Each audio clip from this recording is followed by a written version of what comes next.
Hi viewers, నైరుతి బంగాళాఖాతంలో ఏర్పడిన అల్పపీడనం శ్రీలంక తమిళనాడు తీరాన్ని తాకింది. అయితే అది ఈ రోజంతా బలంగానే ఉండే అవకాశాలు కనిపిస్తున్నాయి. దాని కారణంగా తమిళనాడు, పుదుచ్చేరి, శ్రీలంకలో భారీ వర్షాలు కురుస్తున్నాయి. ఈ రోజంతా అక్కడ వర్షాలు కురిసే అవకాశం ఉంది. ఈ పరిస్థితుల్లో ఇవాళ రాయలసీమలో తేలికపాటి నుంచి మోస్తరు వర్షాలు కురుస్తాయని భారత వాతావరణ శాఖ ఐఎండీ చెప్పింది. మనం శాటిలైట్ లైవ్ అంచనాలు గమనిస్తే తూర్పు రాయలసీమలో ఇవాళ మోస్తరు వర్షాలు కురుస్తాయి. మిగతా ఏపీ అంతటా పూర్తిగా మేఘాలు ఉంటాయి.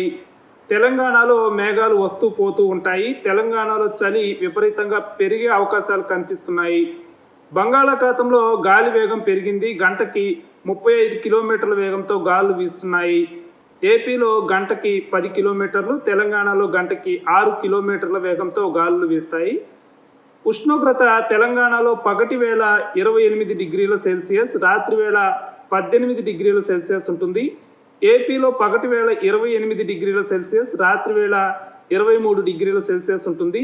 మేఘాల వల్ల ఏపీలో ఉష్ణోగ్రత ఎక్కువగా ఉన్నట్లుగా ఉంటుంది. తెలంగాణలో మాత్రం ఏజెన్సీ ప్రాంతాల్లో చలి బాగా పెరుగుతుంది. తేమ తెలంగాణలో 40% కంటే తక్కువగా ఉంది. అందువల్ల తెలంగాణలో ఇవాళ జల్లులు కూడా కురిసే అవకాశాలు లేవు. ఏపీలో కోస్తా, ఉత్తరాంధ్రలో తేమ 60% మాత్రమే ఉంది. అందువల్ల అక్కడ వర్షాలు కురిసే అవకాశాలు లేవు.